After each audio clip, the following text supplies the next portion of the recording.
સન્નિષ્ઠ સેવાની કરીએ સાધના, જન સેવાની આરાધના. સન્નિષ્ઠ સેવાની કરીએ સાધના, જન સેવાની આરાધના. સહજ સરળ રીતિને આપણી જનહિતની નીતિ,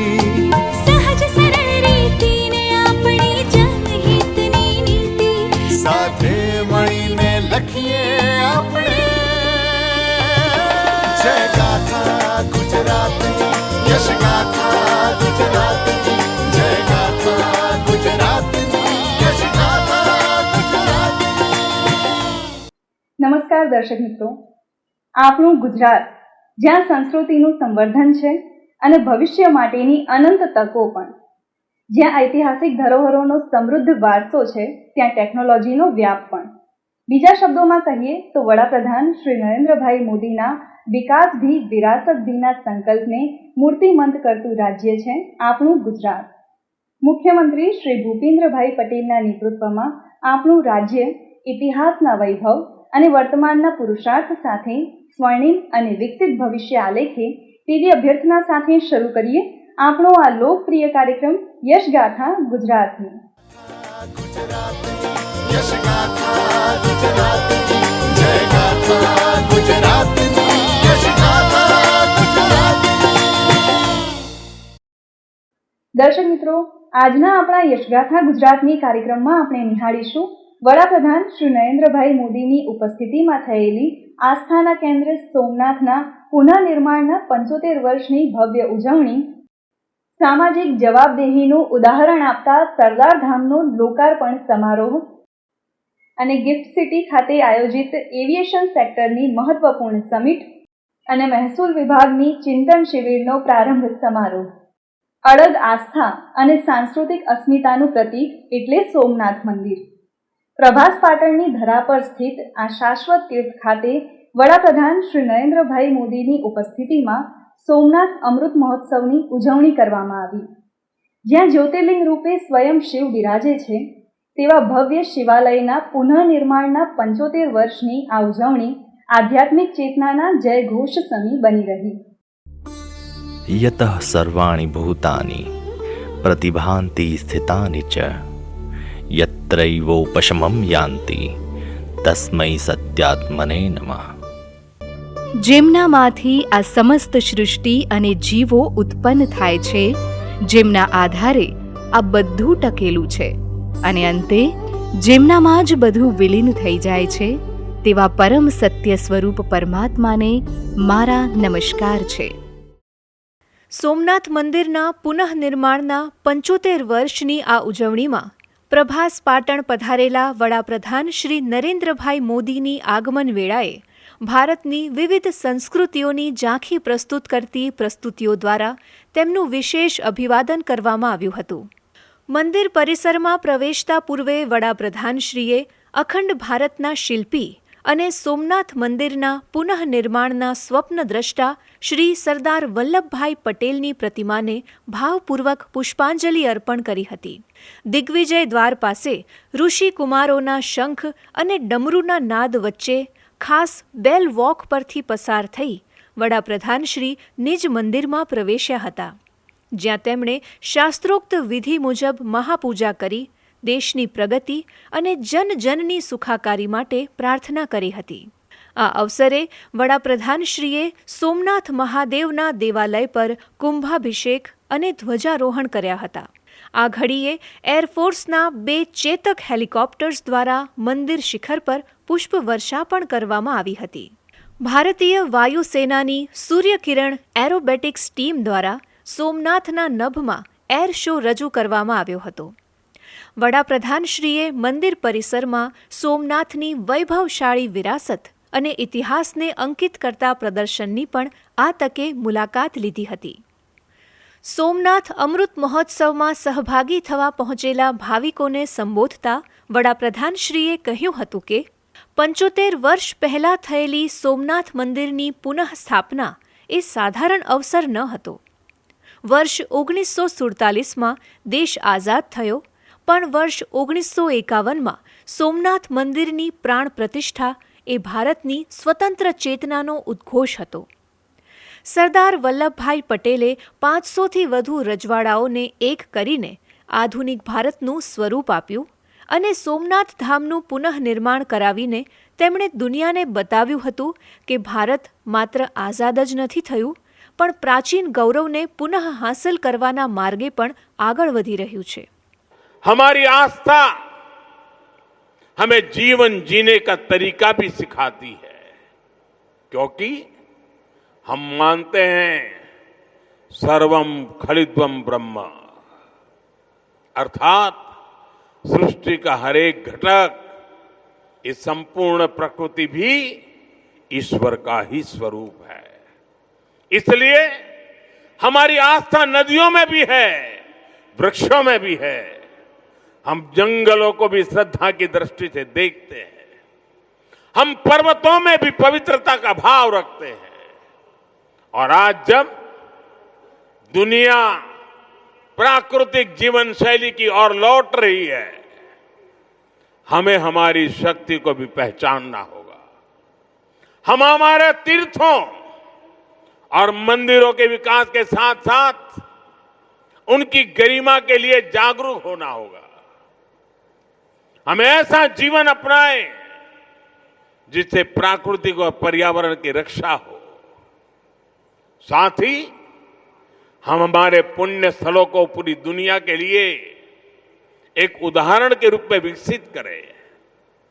हमें इन संकल्पों को अपनी आस्था से जोड़कर जीना होगा. साथियों, जब नई पीढ़ियां अपने इतिहास, अपनी आस्था और अपने सांस्कृतिक मूल्यों से जुड़ती है, तब राष्ट्र का आत्मबल और मजबूत होता है. વડાપ્રધાન શ્રી નરેન્દ્રભાઈ મોદીએ કહ્યું હતું કે જેના નામમાં જ સોમ એટલે કે અમૃત છે, તેને કોણ નષ્ટ કરી શકે? આ ભારતનું એક અવિનાશી સ્વરૂપ છે, જેને સદીઓના કુત્સિત પ્રયાસો હરાવી કે મિટાવી શક્યા નથી. 75 વર્ષની ઉજવણીના અવસરે જોવા મળે છે કે વિનાશમાં સર્જનનો સંકલ્પ સોમનાથ મંદિરે ચરિતાર્થ કર્યો છે. અસત પર સતનો વિજય પ્રભાસ ક્ષેત્રએ વારંવાર કર્યો છે. મંદિર પુનઃનિર્માણની હજારો વર્ષોની આ આધ્યાત્મિક ચેતના માનવ માત્રના કલ્યાણની શીખ વિશ્વને આપી રહી છે. પોખરણ પરીક્ષણ અને ઓપરેશન શિવશક્તિનો ઉલ્લેખ કરતા વડાપ્રધાનશ્રીએ જણાવ્યું હતું કે देश ने पोखरण परमाणु परीक्षण को ऑपरेशन शक्ति नाम दिया था, क्योंकि शिव के साथ शक्ति की आराधना ये हमारी परंपरा रही है. अर्धनारीश्वर शिव स्वयं भी शक्ति के साथ ही पूर्ण होते हैं. आपको याद होगा, जब देश का मिशन चंद्रयान सफल हुआ था, तब चंद्रमा पर जहां भारत का रोवर लैंड हुआ, उस जगह का नाम भी हमने शिव शक्ति पॉइंट रखा है, क्योंकि हमारी आस्था में चंद्रमा शिव से जुड़ा है और शिव शक्ति से जुड़े हैं. और ये कितना सुखद है कि चंद्रमा के नाम से ही इस ज्योतिर्लिंग को हम सोमनाथ कहते हैं. સોમનાથ પ્રત્યે અડગ આસ્થા અને વિશ્વાસ વિશે વાત કરતા મુખ્યમંત્રી શ્રી ભૂપેન્દ્રભાઈ પટેલે જણાવ્યું હતું કે ભગવાન સોમનાથનું મંદિર સદીઓથી દેશની આસ્થા, સંસ્કૃતિ, અડગ સંકલ્પ અને પુનર્જાગરણનું જીવંત પ્રતીક છે. સોમનાથ મંદિરને ધ્વંસ કરવાના અનેક પ્રયાસો થયા અને દરેક વિનાશ પછી આ મંદિર વધુ તેજસ્વીતા સાથે ફરી ઊભું થયું છે. ભગવાન સોમનાથનું મંદિર સદીઓથી દેશની આસ્થા, સંસ્કૃતિ, અડગ સંકલ્પ અને પુનર્જાગરણનું જીવંત પ્રતીક છે. આપણી આસ્થાના અજેય અને અતૂટ પ્રતીક આ મંદિરને ધ્વંસ કરવાના અનેક પ્રયાસો થયા અને દરેક વિનાશ પછી સોમનાથ ભગવાનનું મંદિર ફરી વધુ તેજસ્વતા સાથે ઊભું થયું છે. આજે આ દિવ્ય મંદિર વિધ્વંસમાંથી પુનઃનિર્માણના સરદાર સાહેબના અડગ નિર્ધાર, દ્રઢ સંકલ્પ અને રાષ્ટ્રના આત્મસન્માનનું પ્રતીક છે. આ અવસરે વડાપ્રધાન શ્રીના હસ્તે સ્મારક ડાક ટિકિટ અને 75 રૂપિયાના સ્મારક સિક્કાનું વિમોચન કરવામાં આવ્યું હતું. આ કાર્યક્રમમાં નાયબ મુખ્યમંત્રી શ્રી હર્ષભાઈ સંઘવી, રાજ્યના મંત્રીમંડળના સભ્યશ્રીઓ સહિત વિવિધ ધારાસભ્યશ્રીઓ અને મહાનુભાવો ઉપસ્થિત રહ્યા હતા.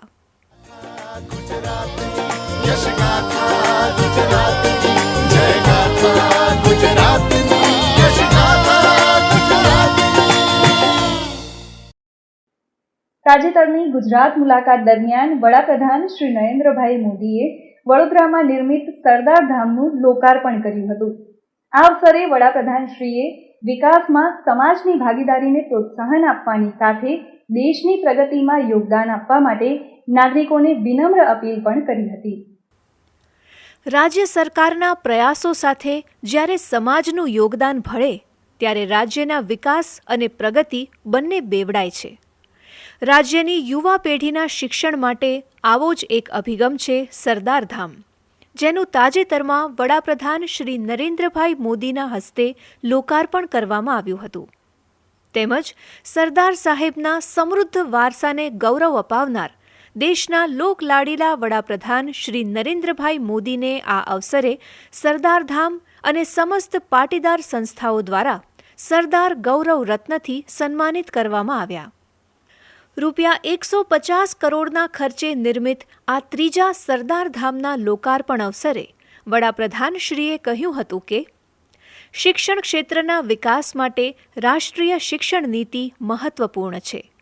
આ નીતિ થકી ભાષાના આધારે થતા ભેદભાવને દૂર કરવા, કૌશલ્ય વિકાસ, નવીનતા, સંશોધન અને એપ્રેન્ટિસશીપના અવસરોથી યુવાનોને વધુ સક્ષમ બનાવવામાં આવી રહ્યા છે.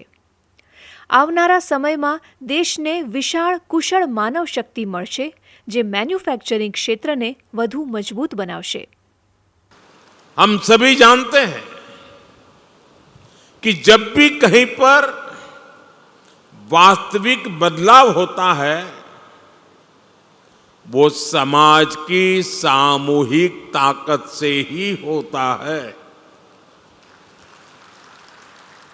खासकर जिन जिन समाजों ने शिक्षा को प्राथमिकता दी है, शिक्षा में समान भागीदारी को अपना लक्ष्य बनाया है, वो समाज हमेशा आगे बढ़े हैं, उन्होंने नई ऊंचाइयों को छुआ है. દેશના સંસાધનો પર પડતા વધારાના ભારણને ઘટાડવા માટે નાગરિકોને ઈંધણના સંયમિત અને કરકસરપૂર્વક ઉપયોગ માટે અપીલ કરતા વડાપ્રધાન શ્રી નરેન્દ્રભાઈ મોદીએ કહ્યું હતું કે पिछले कुछ वर्षों में दुनिया लगातार अस्थिर परिस्थितियों से गुजर रही है. सरकार भी लगातार ये प्रयास कर रही है कि देश के लोगों, देश के सामान्य नागरिक पर इन सारी विपरीत परिस्थितियों का कम से कम असर हो. लेकिन ऐसे समय में देश को जन भागीदारी की शक्ति की बहुत बड़ी आवश्यकता है. हमें भारत के नागरिक के तौर पर अपने कर्तव्य को प्राथमिकता देनी होगी. દેશની વિદેશી મુદ્રાની બચત અને સ્થાનિક અર્થતંત્રને મજબૂત બનાવવા માટે દેશની અંદર પ્રવાસનને પ્રોત્સાહન આપવાની હિમાયત કરતા વડાપ્રધાન શ્રી નરેન્દ્રભાઈ મોદીએ કહ્યું હતું કે ઉનાળાની રજાઓ દરમિયાન વિદેશ પ્રવાસને બદલે દેશના ઐતિહાસિક અને સાંસ્કૃતિક સ્થળોની મુલાકાત લેવી જોઈએ. ડેસ્ટિનેશન વેડિંગ માટે ભારતના સ્થળોને પ્રાથમિકતા આપવા ગુજરાતના એકતા નગર ખાતે આવેલ સ્ટેચ્યુ ઓફ યુનિટી સહિતના પર્યટન કેન્દ્રોમાં આવા સમારોહ યોજવા જોઈએ.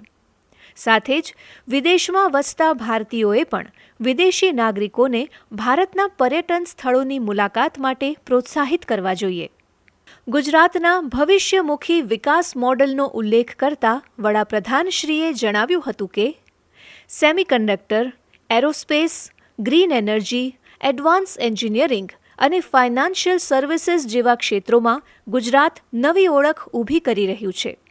સાણંદ, ધોલેરા અને સુરતમાં સેમિકન્ડક્ટર પ્રોજેક્ટ્સ આગળ વધી રહ્યા છે, ત્યારે વડોદરા મેન્યુફેક્ચરિંગ અને પરિવહન ક્ષેત્રે મહત્વપૂર્ણ કેન્દ્ર તરીકે ઉભરી રહ્યું છે. આ અવસરે મુખ્યમંત્રી શ્રી ભૂપેન્દ્રભાઈ પટેલે જણાવ્યું હતું કે વડાપ્રધાન શ્રી નરેન્દ્રભાઈ મોદીના આત્મનિર્ભર અને વિકસિત ભારતના સંકલ્પને સાકાર કરવામાં ગુજરાત અગ્રીમ ભૂમિકા ભજવશે. સમાજ નિર્માણથી રાષ્ટ્ર નિર્માણના માર્ગે આગળ વધીને વિકસિત ગુજરાતના નિર્માણ માટે આપણે સૌ સાથે મળીને કાર્ય કરીશું તેવો મને વિશ્વાસ છે.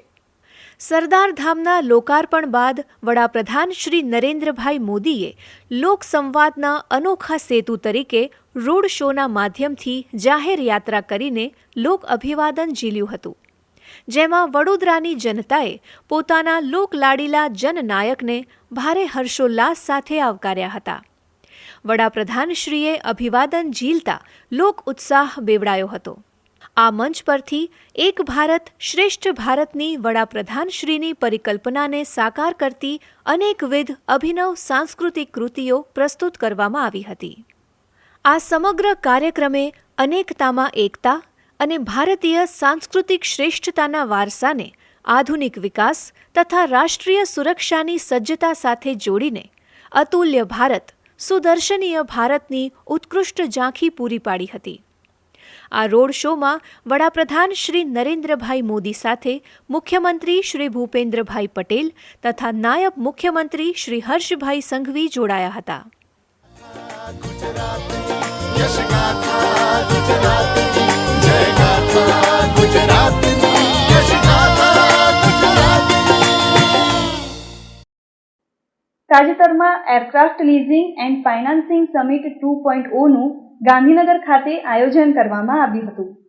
ભારતના ઉડ્ડયન ક્ષેત્રને નવી ઊંચાઈઓ પ્રદાન કરવા તેમજ એરક્રાફ્ટ લીઝ અને ફાઇનાન્સિંગમાં ભારતને આત્મનિર્ભર બનાવવાના ઉદ્દેશ્ય સાથે આયોજિત આ સમિટનો મુખ્યમંત્રી શ્રી ભૂપેન્દ્રભાઈ પટેલે પ્રારંભ કરાવ્યો હતો. હાલમાં ભારતીય એરલાઇન્સના 80%થી વધુ એરક્રાફ્ટ્સ આયર્લેન્ડ, સિંગાપોર અને દુબઈ જેવા વિદેશી અધિકાર ક્ષેત્રોમાંથી લીઝ પર લેવામાં આવે છે. વડાપ્રધાન શ્રી નરેન્દ્રભાઈ મોદીના નેતૃત્વમાં સરકારનો ઉદ્દેશ્ય હવે ભારતને માત્ર માર્કેટ તરીકે નહીં પણ ફાઇનાન્સિંગ જ્યુરિસ્ડિક્શન તરીકે સ્થાપિત કરવાનો છે. ત્યારે ભારતને એવિએશન સેક્ટરમાં આત્મનિર્ભર બનાવવાની દિશામાં એક નિર્ણાયક પગલાં રૂપે તાજેતરમાં ગાંધીનગર ખાતે aircraft leasing and financing summit 2.0નું આયોજન કરવામાં આવ્યું હતું. ભારત સરકારના નાગરિક ઉડ્ડયન મંત્રાલય, ઇફ્સ્કા અને ફિક્કીના સંયુક્ત ઉપક્રમે ગિફ્ટ સિટીમાં આયોજિત આ સમિટનો મુખ્યમંત્રી શ્રી ભૂપેન્દ્રભાઈ પટેલે પ્રારંભ કરાવ્યો હતો, જ્યાં કેન્દ્રીય નાગરિક ઉડ્ડયન મંત્રી શ્રી કિંજરપ્પુ રામ મોહન નાયડુ ઉપસ્થિત રહ્યા હતા. એવિએશન ઇન્ડસ્ટ્રીઝ અને એરક્રાફ્ટ લીઝિંગ એન્ડ ફાઇનાન્સિંગ સેક્ટરમાં પણ ગુજરાત નેતૃત્વ કરશે તેવી નેમ વ્યક્ત કરતા મુખ્યમંત્રી શ્રી ભૂપેન્દ્રભાઈ પટેલે કહ્યું હતું કે વડાપ્રધાન શ્રી નરેન્દ્રભાઈ મોદીની વિઝનરી લીડરશીપમાં નિર્માણ થયેલું ગિફ્ટ સિટી દેશના ફિનટેક હબ તરીકે ખ્યાતિ પામ્યું છે. ગિફ્ટ સિટીમાં સંચાલિત ઇફ્સ્કા દ્વારા અત્યાર સુધીમાં 370થી વધુ એસેટ્સ લીઝ પર આપવામાં આવી છે.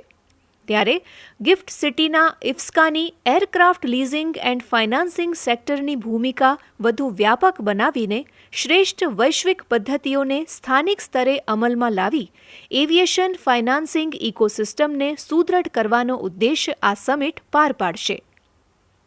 મુખ્યમંત્રીશ્રીએ કહ્યું હતું કે દેશ વિદેશના aviation industry leaders, policy makers અને સ્ટેક હોલ્ડર્સનો ગિફ્ટ સિટી ઇફ્સ્કા સાથેનો સહયોગ વર્ષ 2047ના વિકસિત ભારતના નિર્માણના વડાપ્રધાન શ્રી નરેન્દ્રભાઈ મોદીના સંકલ્પને સાકાર કરવામાં ગતિ આપશે. ગિફ્ટ સિટીને વડાપ્રધાન શ્રી નરેન્દ્રભાઈ મોદીનું બ્રેઇન ચાઇલ્ડ અને ભારત માટે વૈશ્વિક નાણાકીય બજારોનું પ્રવેશદ્વાર ગણાવતા કેન્દ્રીય સિવિલ એવિએશન મંત્રી શ્રી કિંજરપ્પુ રામમોહન નાયડુએ જણાવ્યું હતું કે ગુજરાત સરકારના સહયોગથી ગિફ્ટ સિટી આજે એશિયાના સૌથી ગતિશીલ નાણાકીય કેન્દ્ર અને વૈશ્વિક નાણાકીય બજારો માટે ભારતનું પ્રવેશદ્વાર બન્યું છે. આ અવસરે કેન્દ્રીય ઉડ્ડયન મંત્રાલયના ઉચ્ચ અધિકારીશ્રીઓ, ઉડ્ડયન ક્ષેત્રના નિષ્ણાતો, પોલિસી મેકર્સ, ઇન્ડસ્ટ્રી લીડર્સ અને રોકાણકારો ઉપસ્થિત રહ્યા હતા. યશગાથા ગુજરાતની જય ગાથા ગુજરાતની યશગાથા ગુજરાતની. નાગરિકોની સેવામાં કાર્યરત મહેસૂલ વિભાગ વડાપ્રધાન શ્રી નરેન્દ્રભાઈ મોદીએ આપેલા સૌના સાથ સૌના વિકાસના મંત્રને ચરિતાર્થ કરી રહ્યો છે. ત્યારે વિભાગની કાર્યક્ષમતામાં વૃદ્ધિ કરવાના હેતુ સાથે તાજેતરમાં ચિંતન શિબિરનું આયોજન કરવામાં આવ્યું હતું. ગાંધીનગર ખાતે આયોજિત આ ત્રિદિવસીય શિબિરનો મુખ્યમંત્રી શ્રી ભૂપેન્દ્રભાઈ પટેલે શુભારંભ કરાવ્યો હતો. વહીવટમાં આંતરિક સંતુલન અને આધ્યાત્મિક ઉર્જાનો સમન્વય અનિવાર્ય છે, જેને ચરિતાર્થ કરવા તાજેતરમાં મહેસૂલ વિભાગ દ્વારા અડાલજના ત્રિમંદિર પરિસરમાં ત્રિદિવસીય ચિંતન શિબિરનું આયોજન કરવામાં આવ્યું હતું. Collaborate, innovate and transform for better land ગવર્નન્સની વિષયવસ્તુ સાથે આયોજિત આ ચિંતન શિબિરનો મુખ્યમંત્રી શ્રી ભૂપેન્દ્રભાઈ પટેલે પ્રારંભ કરાવ્યો હતો. ચિંતન શિબિર એ પોતાની જાત સાથે સંવાદ અને નાનામાં નાના માનવીના સુખાકારી કલ્યાણના ચિંતનનું સક્ષમ માધ્યમ છે તેમ જણાવતા મુખ્યમંત્રીશ્રીએ કહ્યું હતું કે રાજ્ય સરકારના મહત્વપૂર્ણ એવા મહેસૂલ વિભાગ અને જિલ્લાના વહીવટી વડા તરીકે કલેક્ટરોની સામૂહિક તાકાતથી સૌના સાથ, સૌના વિકાસ, સૌના વિશ્વાસ અને સૌના પ્રયાસના વડાપ્રધાન શ્રી નરેન્દ્રભાઈ મોદીએ આપેલા કાર્યમંત્રને આપણે ગુજરાતમાં સુપેરે પાર પાડવાનો છે. રાજ્યના વિકાસમાં મહેસૂલ વિભાગ અને જિલ્લા કલેક્ટરોના યોગદાનની પ્રશંસા કરતા મુખ્યમંત્રીશ્રીએ કહ્યું હતું કે કલેક્ટરો પાસે વિશાળ સત્તાઓ છે અને લોક કલ્યાણના કામો માટે જ આપણે બેઠા છીએ, ત્યારે ચિંતામુક્ત રહીને સ્પષ્ટતા અને સંવેદના સાથે પ્રશ્નોનું નિવારણ થાય તે જ આપણું દાયિત્વ હોવું જોઈએ. તેમજ મહેસૂલી અધિકારીઓ પાસે આવતા લોકોને કોઈ ખચકાટ ન રહે અને સંતોષની અનુભૂતિ થાય તેવો વર્તન વ્યવહાર અનિવાર્ય છે. નાગરિકોની સમસ્યાના નિવારણ માટે ઝીરો ટોલરન્સની દિશામાં આપણે સૌએ સાથે મળીને સામૂહિક ચિંતન મંથનથી કાર્યરત રહેવાનું છે. આ અવસરે મહેસૂલ રાજ્યમંત્રી શ્રી સંજયસિંહ મહિડા, વરિષ્ઠ અધિકારીશ્રીઓ તથા રાજ્યના જિલ્લા કલેક્ટરશ્રીઓ અને મહેસૂલ વિભાગના અધિકારીશ્રીઓ સહભાગી થયા હતા. જય ગાથા ગુજરાતની યશગાથા ગુજરાતની. દર્શક મિત્રો, યશગાથા ગુજરાતની આ કાર્યક્રમ અહીં સમાપ્ત થાય છે. ફરી મળીશું વિકાસની અવનવી વાતો સાથે આવતા સપ્તાહે. ત્યાં સુધી રજા આપશો. નમસ્કાર.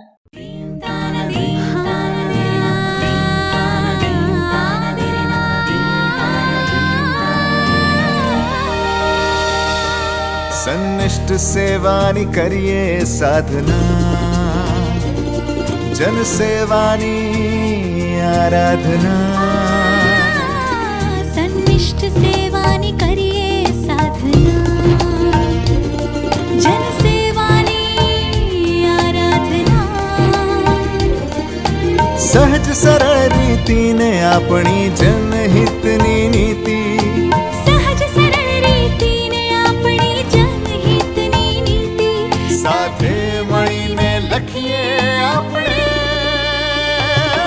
જય ગાથા ગુજરાતની યશગાથા.